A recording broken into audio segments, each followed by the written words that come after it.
Support for Kalamazoo Lively Arts is provided by the Irving S. Gilmore Foundation, helping to build and enrich the cultural life of Greater Kalamazoo.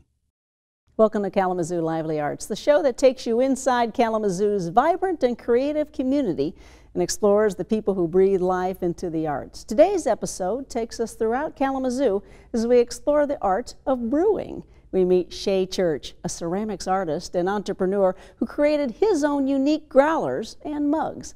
We then head over to Kalamazoo Valley Community College to learn how the community has embraced the culinary arts while touring their brewing and kitchen facilities. But first, we go behind the scenes at Arcadia Brewing Company to see how a craft beer is made, served, and enjoyed right on the Kalamazoo River.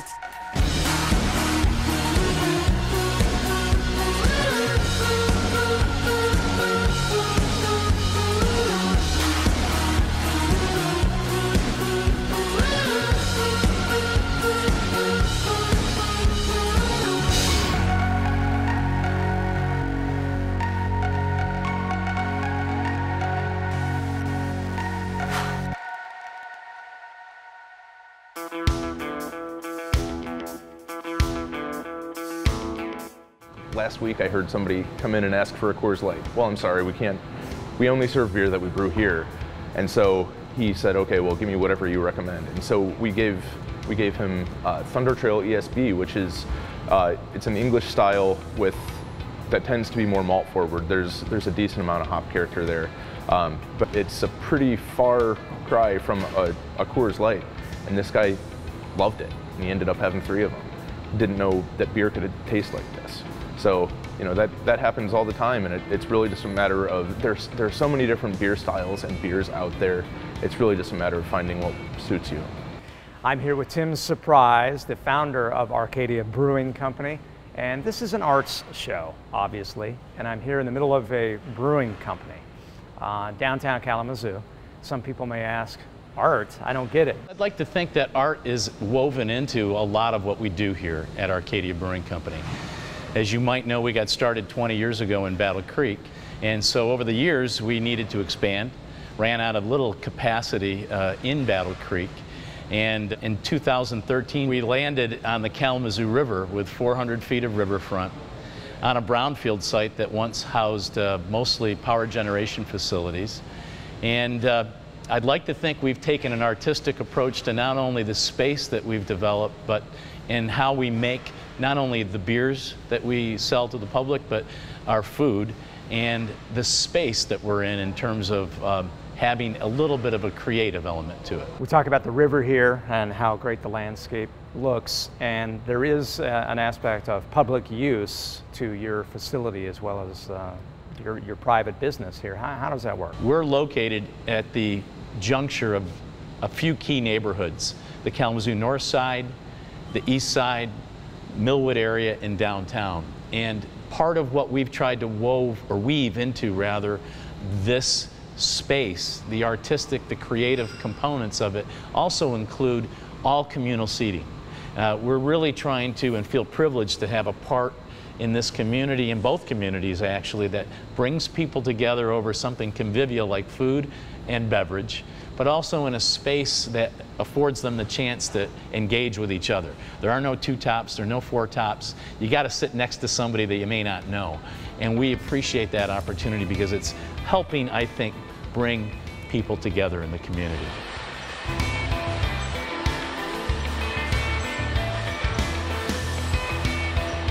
Now this is a keg here. Am I like mistaking this as a keg? Is this something that I could rent for my fraternity? This would last probably 5 years, but what exactly is this? This is the mash tun. This is the first vessel in the brewing process. This is where our grains are mixed with hot water. And the purpose of that is to extract all the fermentable sugars from the grains at a certain temperature, about 150 to 160 degrees Fahrenheit. There are enzymes that are reacting in the grains that convert the starches that are naturally in the grains into fermentable sugars. There's a lot of craft brewers out there. What separates Arcadia ales from the rest? Well, Arcadia is a traditional English style brewery, and we do all open fermentation. So open fermentation is literally like a giant stainless steel bucket. Most breweries have closed tanks that are completely sealed and pressurized. And what this open fermentation allows us to do is harvest yeast off of the top. And by doing that, we're harvesting it while it's the most viable, while it's still active. And that allows us to keep that yeast going continuously. Most breweries only get about 15 generations out of a yeast strain before they have to start a fresh one up again. We're over 1,000 generations now here at Arcadia.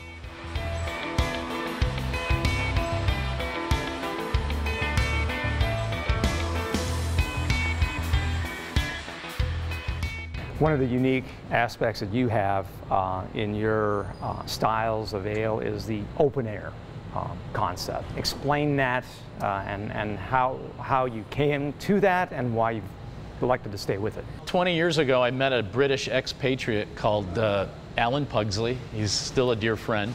Alan taught me and taught us the art and craft of open fermentation brewing. This is a tradition that goes back literally centuries to the United Kingdom, to Germany, to Belgium, among other countries. And we use a single proprietary strain of yeast that originated at a brewery in 1971 in England. And that yeast came into our facility in Battle Creek in 1996 and has been our house strain ever since. Wow. So open fermentation, utilizing a single distinctive yeast strain, has its distinct advantages and characteristics, very estery, aromatic qualities that can only be achieved through a very distinctive fermentation process. So we've been very privileged to be a part of a legacy of brewers throughout the world that have been, not very many, but a few that have been able to use this particular yeast strain.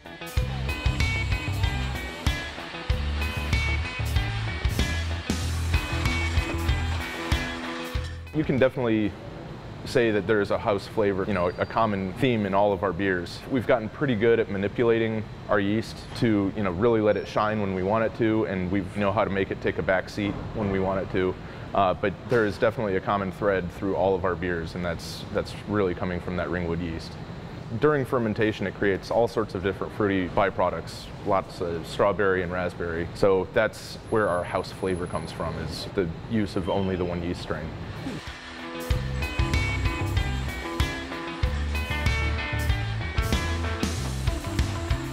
Art hop is something that has taken a life of its own on. The Kalamazoo Institute of Arts has sponsored this for a number of years. They approached us last year, and together, in partnership with them, we crafted the Art Hops beer. And together with the Arts Council, created a beer inspired to bring the community together, but also in such a unique way that engaged the local artists in the community to submit their label as a part of a contest.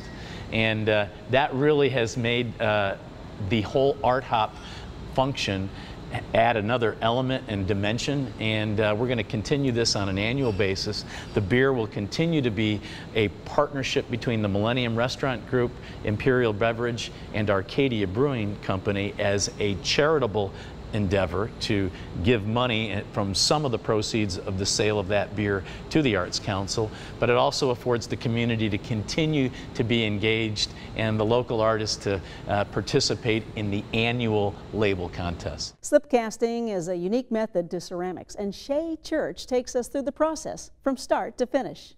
Shay, the genesis of this business, you and your wife, your idea, her idea, both of your ideas. Tell me how it started from day one. Genuinely, it's both of ours. Maura's worked in the restaurant industry for 20 years, and she brings that to the table, and then I've been making pots for 20 years, and servicing breweries, restaurants, people's homes, kitchen.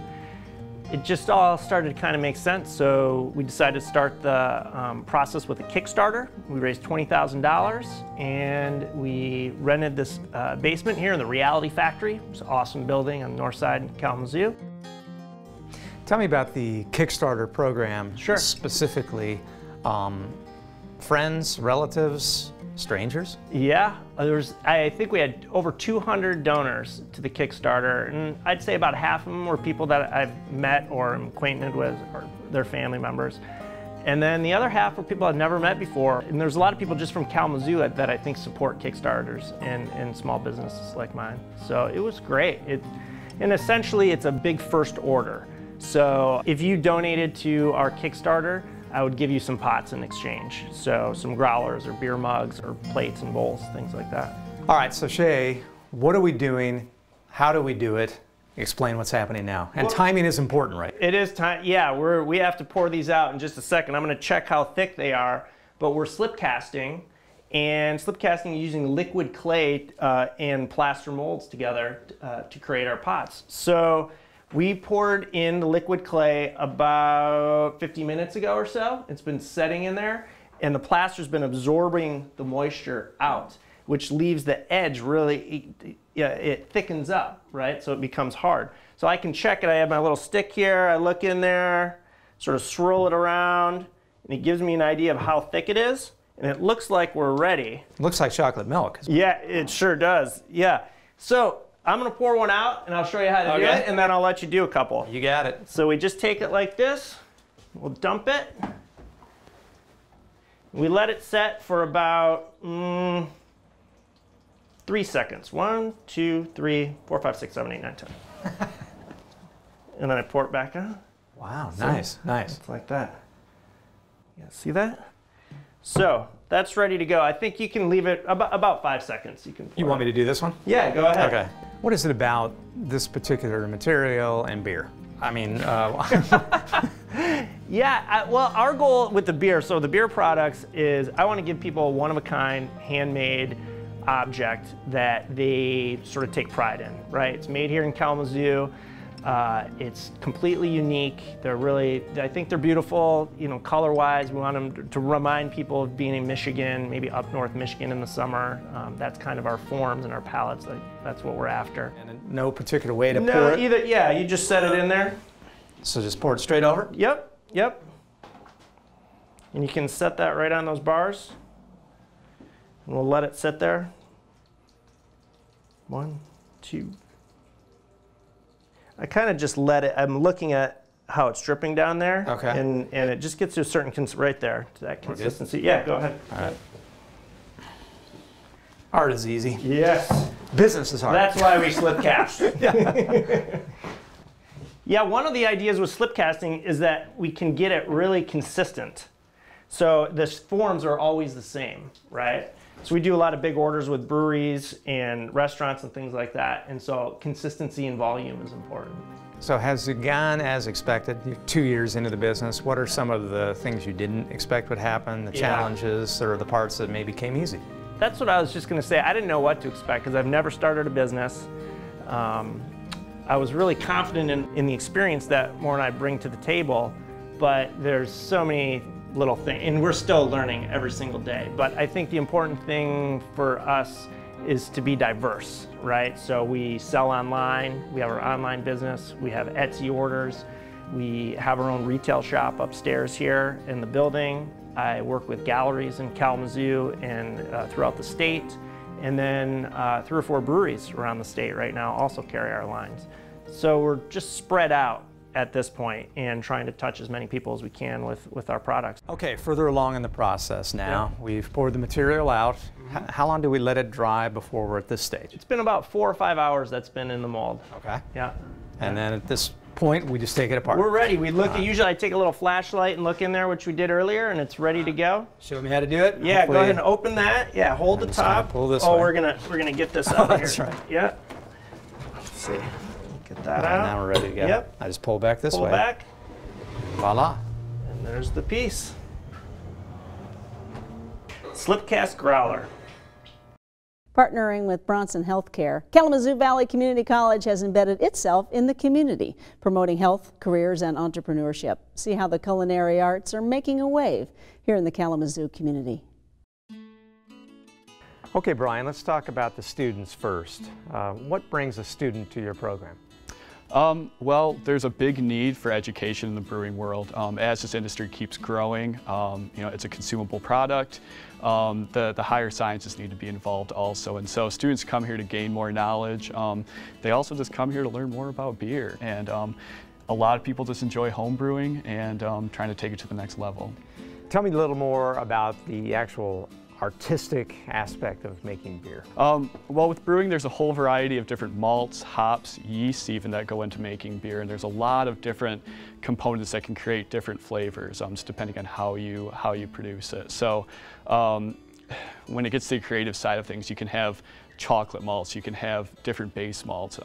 Your yeast will give you, fruity flavors or sulfur flavors or clean flavors. Your hops, they really impart different aromatics and piney or citrusy or earthy or woody. I mean, there's a whole bunch of different things. And don't even get me started on wild beer production. Now, that's when you're actually inoculating different organisms, lactobacillus, pediococcus, that actually can give it a sour flavor and give like descriptors like horse blanket or sweaty feet to a beer. People love it.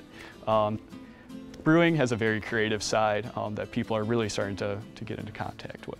Okay, Brian, we're in the brewery lab here, and we have a couple of student creations during the process, and we're going to make some tests, but we got to do some things first. Yep, so during fermentation, we're taking sugar, yeast is fermenting it into CO2 and alcohol. And so while that's happening, we're lowering our sugar level and raising our alcohol level, so it'll give us different readings on our hydrometer.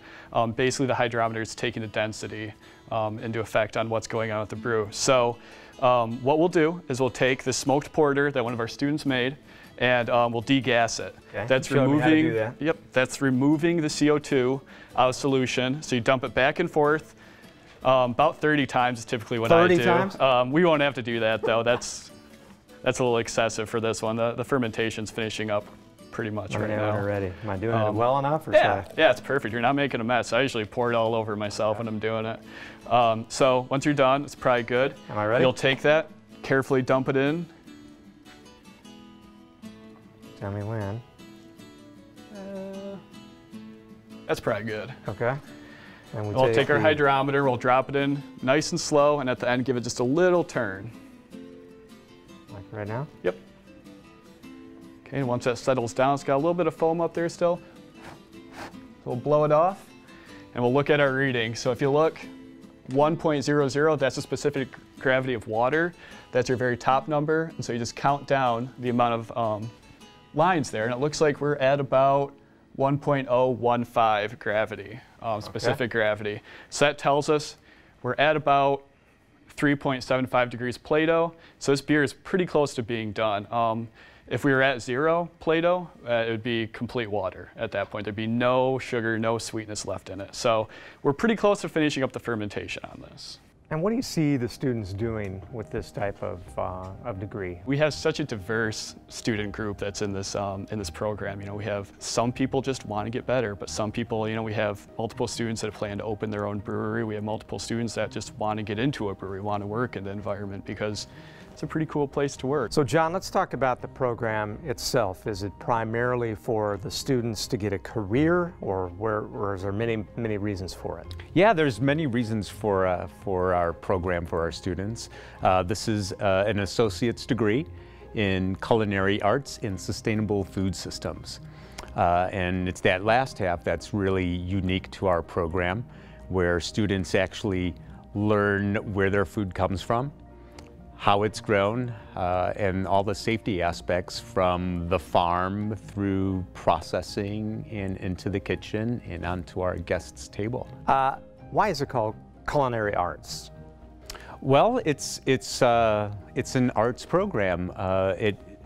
There's a base of science and physics that make up what cooking food is all about, but it's the art of managing all that and bringing in the ingredients in such a unique way that makes it an art form.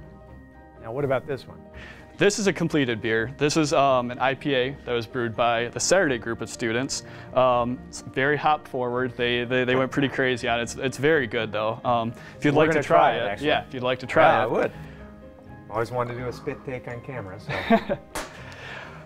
Now, at school here we teach moderation. Good. We're not drinking full pints in every sample. About 3 ounces of beer every single hour. That's, well, not every hour. Wow. maximum of that. Where do per I sign hour. up? I'm kidding. So, All right, cheers. What do you think? That's not bad at all. That's very good. Very nice. Cool. What flavor is this one? I mean, what's in it? What did the students come up with? So this is a very hop-forward IPA. They use a very, very light malt body, so you get more of the hops showing through. And they used a whole mess of hops from Amarillo to Centennial to Wakatu, Sriracha Ace. These are hops that come all the way from New Zealand that we use for brewing. So it has a very, very definite nose to it. You can really pick up, if you take that smell in, you can really pick up the difference in the hops there versus the taste. Well, I give them a passing grade for sure. Sweet. Thank you for joining us on this week's episode of Kalamazoo Lively Arts. Next week, we get into the holiday spirit, sampling the menus at Food Dance, Chuckle Art, and Principal Food and Drink. We leave you tonight with a song from a band with local roots. Joe Hertler and the Rainbow Seekers performing a Halloween show at Belsey Center Cafe. I'm SHELLEY IRWIN. Have a good night.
Everyone else.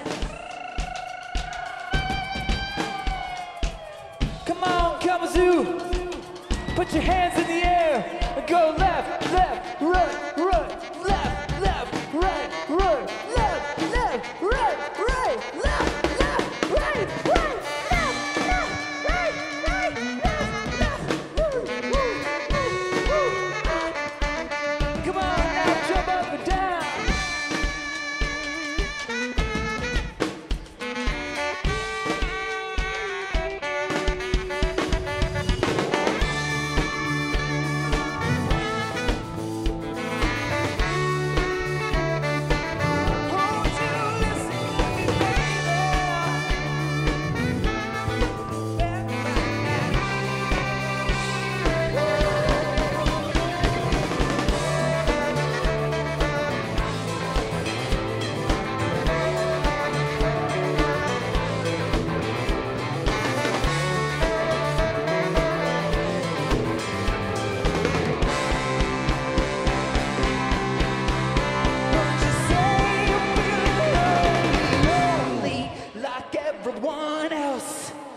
God bless you, Kalamazoo.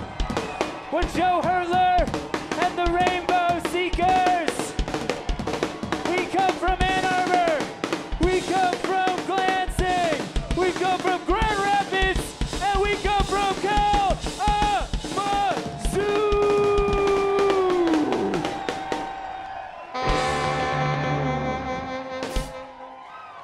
Thank you so much, everyone. That is our set for the night. We'll check you later. Support for Kalamazoo Lively Arts is provided by the Irving S. Gilmore Foundation, helping to build and enrich the cultural life of Greater Kalamazoo.